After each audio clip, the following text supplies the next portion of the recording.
मनुष्य या पशु के उदय से पहले अमर स्वर्ग में एक दूसरे के खिलाफ युद्ध कर रहे थे। विजेताओं ने खुद को देवता घोषित किया, जबकि पराजितों को टाइटन नाम दिया गया और उन्हें माउंट टार्टरस के नीचे कैद कर दिया गया। एपिरस धनुष, जो एक अत्यधिक शक्तिशाली हथियार था, युद्ध के दौरान पृथ्वी पर खो गया था। 1228 ईसा पूर्व में हेराक्लियोनन का नश्वर राजा हाइपरियन मिकी राउरके उस धनुष की तलाश करता है जिसका इरादा उसे इस्तेमाल करके टाइटन्स को मुक्त करने का है, ताकि देवताओं से बदला लिया जा सके, क्योंकि वे उसके परिवार को बचाने में असफल रहे थे। हाइपरियन कुंवारी भविष्यवक्ता फेद्रा फ्रीडा पिंटो को पकड़ लेता है, यह विश्वास करते हुए कि वह धनुष के विश्राम स्थल का पता लगा सकती है। एक पास के छोटे से गांव में निवासी हाइपरियन की सेना से बचने के लिए माउंट टार्टरस की ओर भागने की तैयारी कर रहे हैं। एक निवासी थीसियस हेनरी कैवल एक कुशल योद्धा है जिसे उसके गुरु बूढ़े आदमी जॉन हर्ट ने प्रशिक्षित किया है। थीसियस और उसकी माँ एथरा एंड डेजोन्स, जिन्हें अछूत माना जाता है क्योंकि थीसियस का जन्म एथरा के यौन उत्पीड़न के बाद हुआ था, को एथेनियाई सैनिकों द्वारा पीछे रहने के लिए मजबूर किया जाता है, जिसमें लिसेंडर जोसेफ मॉर्गन भी शामिल है। थीसियस कई विरोधियों से कुशलता से लड़ता है, जब तक कि एथेनियाई अधिकारी हेलियस पीटर स्टेबिंग्स हस्तक्षेप नहीं करता और लिसेंडर को उसके कृत्यों के लिए निष्कासित नहीं कर देता। लिसेंडर हाइपरियन के पास जाता है, अपनी सेवा और गांव के स्थान की पेशकश करता है। हाइपरियन इसे स्वीकार करता है, लेकिन उसे गद्दार होने के लिए अपंग कर देता है। हाइपरियन की सेना थीसियस के गांव पर हमला करती है, गांव वालों और एथरा की हत्या कर देती है और थीसियस को बंदी बना लेती है, जो जियूस ल्यूक इवांस के रूप में प्रकट होता है। अपनी साथी देवताओं एथेना, इसाबेल लुकास, पोसिडॉन, कैलन लोट्स, एरेस, डैनियल शार्मन, पोलो, कोरी सेवियर और हेराक्लीज स्टीव बायर्स से मिलता है और उन्हें चेतावनी देता है कि वे देवताओं के रूप में नश्वर मामलों में हस्तक्षेप न करें। ज्यूस का मानना है कि जब तक टाइटन मुक्त नहीं हो जाते, तब तक उन्हें मानव जाति पर भरोसा करना चाहिए कि वे हाइपरियन को हरा देंगे। थीसियस को चोर स्टेवरोस स्टीफन डॉर्फ के साथ गुलाम बना लिया जाता है। पास में बंदी बनाई गई फेद्रा को थीसियस की एक दृष्टि दिखाई देती है।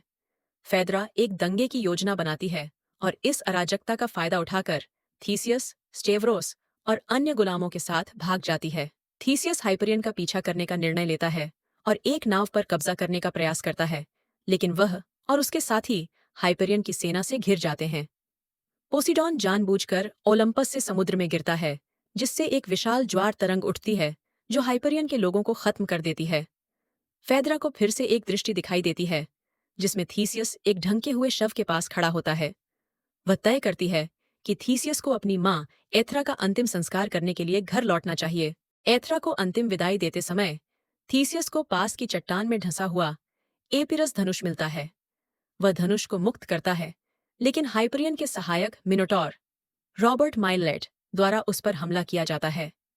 थीसियस मिनोटॉर को मार डालता है और धनुष का इस्तेमाल अपने साथियों को फांसी से बचाने के लिए करता है, लेकिन मिनोटॉर द्वारा लगाए गए जहरीले घावों के कारण बेहोश हो जाता है। फेद्रा थीसियस की देखभाल करती है और बाद में उससे प्रेम करने लगती है, जिससे उसे वे दृष्टि समाप्त हो जाती है जिन्हें वह एक अभिशाप मानती थी। समूह फेद्रा के मंदिर लौट आता है, जबकि हाइपरियन और उसकी सेना माउंट टार्टरस पर चली जाती है। मंदिर में स्टेवरोस और थीसियस को एक घात में फंसा लिया जाता है और थीसियस धनुष खो देता है। हाइपरियन के लोगों द्वारा घिरने पर एरिस सीधे हस्तक्षेप करता है और थीसियस को बचाता है, और एथेना उन लोगों को माउंट टार्टरस तक पहुंचने के लिए घोड़े प्रदान करती है। ज्यूस आता है और क्रोधित होकर एरिस को उसकी आज्ञा का उल्लंघन करने के लिए मार डालता है। ज्यूस थीसियस से कहता है कि उन्हें अब देवताओं से और कोई मदद नहीं मिलेगी और उसे अकेले ही ज्यूस के उस विश्वास को सही साबित करना होगा जो उसने थीसियस पर किया है। खोया हुआ धनुष हाइपरियन के पास पहुंच जाता है। थीसियस, स्टेवरोस और फेद्रा माउंट टार्टरस की यात्रा करते हैं। थीसियस व्यर्थ ही हेलेनिक राजा कैसेंडर स्टीफन मैहेटी को हाइपरियन की योजनाओं के बारे में चेतावनी देने की कोशिश करता है, लेकिन कैसेंडर देवताओं की बात को मिथक मानकर खारिज कर देता है और हाइपरियन के साथ शांति समझौता करने का इरादा रखता है। अगले दिन हाइपरियन एपिरस धनुष का इस्तेमाल करके माउंट टार्टरस की अजेय दीवार को नष्ट कर देता है, जिससे हेलियस मारा जाता है।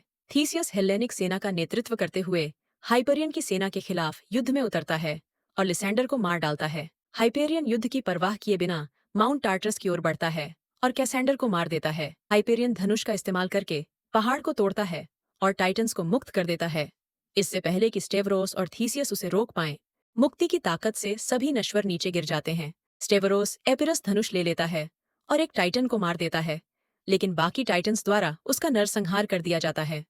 ज्यूस, पोसीडॉन, एथेना, हेराक्लीज और अपोलो आते हैं और टाइटन्स से लड़ते हैं, जबकि थीसियस हाइपरियन से लड़ता है। ज्यूस एरस के युद्ध हथौड़े से एपिरस धनुष को नष्ट कर देता है। देवता टाइटन्स से अधिक शक्तिशाली साबित होते हैं, लेकिन टाइटन्स की भारी संख्या के कारण वे दब जाते हैं, जिसमें ज्यूस और पोसीडॉन को छोड़कर सभी देवता मारे जाते हैं। थीसियस हाइपरियन को मार डालता है और ज्यूस माउंट टार्टरस को ढा देता है। फिर एथेना के शव के साथ ओलंपस की ओर चढ़ जाता है। गिरते हुए पर्वत से हाइपरियन के लोग नष्ट हो जाते हैं। मरणासन्न अवस्था में पड़े थीसियस को उसकी बलिदान के लिए ओलंपस में ले जाया जाता है और देवताओं में एक स्थान दिया जाता है। कई साल बाद थेसियस की कहानी किंवदंती बन गई है और फेदरा ने थेसियस के पुत्र अकामास गेज मुनरो को जन्म दिया है। अकामास से मिलते हुए बूढ़ा आदमी बच्चे को सूचित करता है कि भविष्य में एक दिन वह भी बुराई के खिलाफ लड़ेगा। अकामास एक दृष्टि देखता है जिसमें आकाश देवताओं और टाइटन्स से भरा हुआ है।